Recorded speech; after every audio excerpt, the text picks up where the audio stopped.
এই তোমার সমস্যাটা কি বলো তো? আমার আবার কি সমস্যা? তোমারই তো সমস্যা, যত সমস্যা তোমার।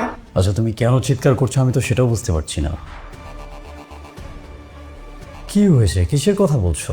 কি হয়েছে সেটা আমাকে ঠান্ডা মাথায় বলো, না শুনলে সমাধান করব কি করে? কি সমাধান করবে তুমি? সমাধান করা তো সম্ভব না।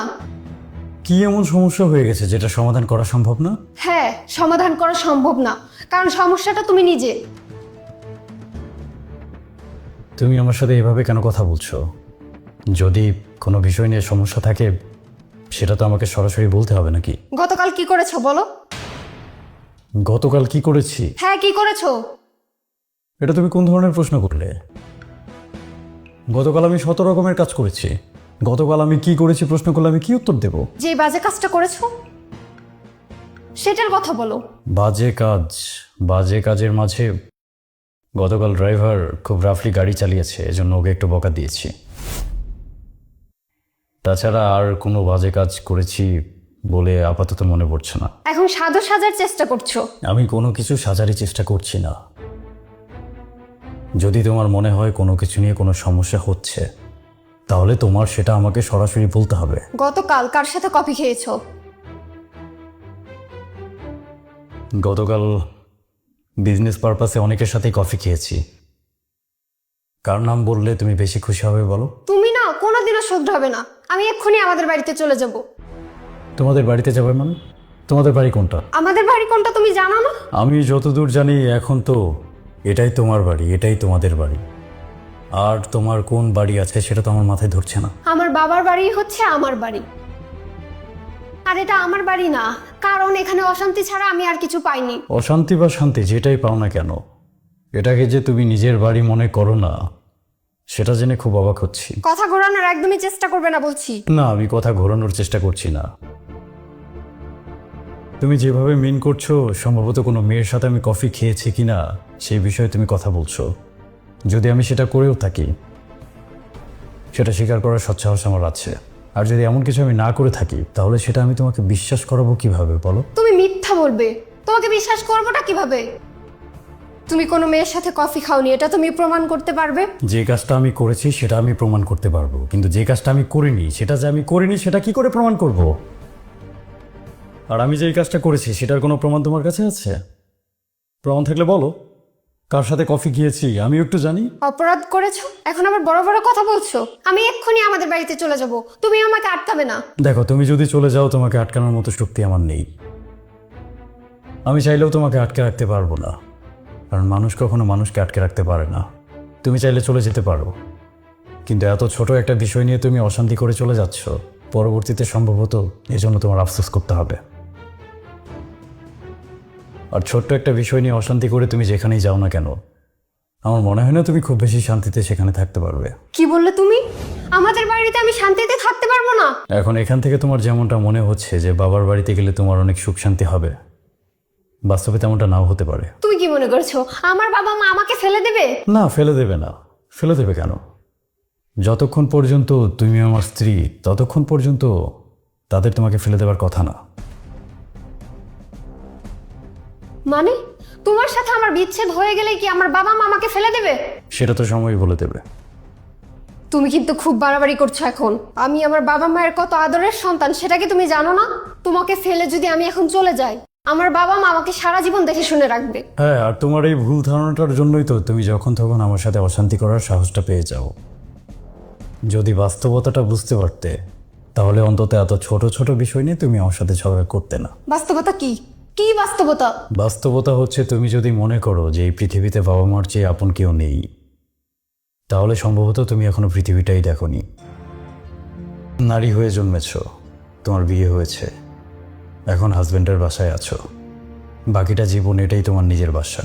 বাবার বাড়ি আর কখনো তোমার নিজের বাড়ি হবে না। এখন যদি তুমি আমার সাথে রাগারাগি করে তোমার বাবার বাড়িতে চলে যাও, তারা অনেক ভালোবেসে রাখবে, সেটা বড় জোর 7 দিন, 14 দিন বা 1 মাস। কিন্তু কোনো কারণে তারা যদি বুঝতে পারেন যে তোমার সাথে আমার ছাড়াছাড়ি হয়ে গিয়েছে, তাহলে বুঝতে পারবে বাবার বাড়ির ভাতের কত দাম। কি বললে তুমি?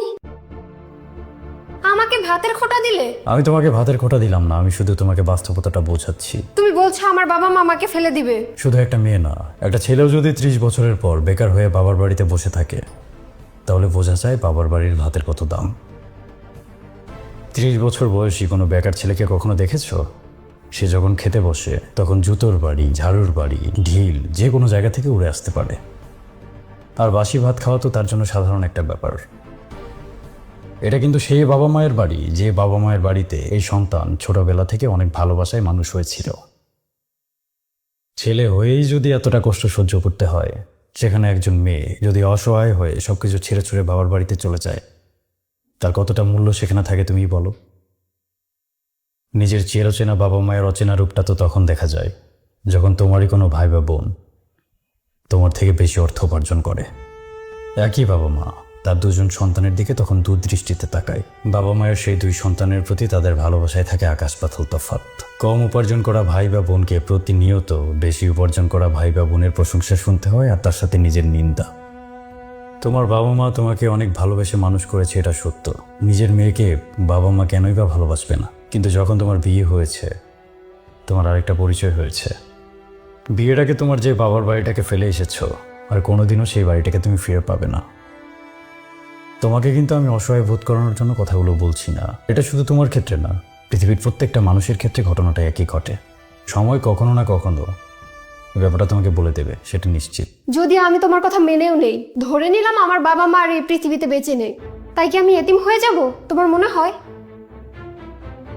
বাবা মা পাশে না থাকলে আমার নিজের ভাই আছে, বোন আছে, তারা তো আর আমাকে ফেলে দিবে না। তোমার কি অনেক আত্মবিশ্বাস যে তোমার আপন ভাই আর বোনেরা তোমাকে কখনোই ফেলে দেবে না? ভাই আর বোন আমাদের চরম আপনজন, এটা যেমন সত্য, তেমনি একটা বয়সের পর গিয়ে ভাই আর বোন হয়ে দাঁড়ায় আমাদের সবচেয়ে বড় শত্রু, এটাও সত্য। ভাই বোনদের মাঝে সম্ভবত সবচেয়ে বেশি ভালোবাসাটা থাকে ছোটবেলায়, কারণ ছোটবেলায় আমাদের মাথায় অত পৃথিবীর হিসেব থাকে না। যেই না মাত্র মানুষ পৃথিবীটার হিসেব করতে শুরু করে, তখন সমস্ত ভালোবাসা শেষ হয়ে যায়। ভাই আর বোনদের মাঝে শত্রুতার ঘটনা এই সমাজে কিন্তু নতুন না। কেউ বা শত্রু হয়ে যায় সম্পদের জন্য, আবার কেউ বা সামাজিক অবস্থানে নিজের চেয়ে আরেকজনকে উপরে দেখতে চায় না, তাই হিংসে করে অনেক সময় ক্ষতি করে ফেলে। পৃথিবীতে এমন ভাই বোনের সংখ্যা কিন্তু কম না যারা একজন আরেকজনের সংসারের সুখ সহ্য করতে পারে না। এই বস্তুবাদী পৃথিবীতে কেউ যে কারো আপন না, সেটা একজন মানুষ যত তাড়াতাড়ি বুঝতে শিখবে, ততই তার জন্য মঙ্গল। তুই যদি সত্যি এই সংসারে অনেক বেশি কষ্টে থাকতে, কষ্ট পেয়ে এই সংসার থেকে চলে যেতে, তাহলে হয়তোবা তারা তোমার প্রতি সিম্প্যাথি দেখাতো, করুণা করে হলেও কিছুদিন তারা তোমাকে দেখে শুনে রাখতো। কিন্তু যেখানে এত সুন্দর সংসার রেখে শুধুমাত্র তোমার রাগের কারণে তুমি সব ছেড়ে চলে যাচ্ছ, আমার মনে হয় না খুব বেশি মানুষ তোমার প্রতি সিম্প্যাথি দেখাবে। এই মুহূর্তে পৃথিবীর আর কোন মানুষটা তোমার এত রাগ সহ্য করে নিজের ঘুম হারাম করে তোমাকে দেখে রাখবে, সেটাই চিন্তার বিষয়। আজ তুমি বাবার বাড়িতে গেলে সবাই তোমাকে অনেক ভালোবাসে, অনেক স্নেহ করে। কখনো লক্ষ্য করেছো তোমাদের যে আত্মীয়ের তোমার চেয়ে অর্থ সম্পদ কম, তাকে তোমার চেয়ে সবাই কম ভালোবাসে? তোমাকে সবাই এত ভালোবাসে কেন জানো? কারণ তোমার স্বামীর অর্থ সম্পদ রয়েছে। তোমার সাথে ভালো সম্পর্ক বজায় রাখলে হয়তো তারা কিছু পেলেও পেতে পারে। কথাগুলো প্রচণ্ড নির্লজ্জ বা স্বার্থপর মনে হলেও এটাই পৃথিবীর চরম বাস্তবতা।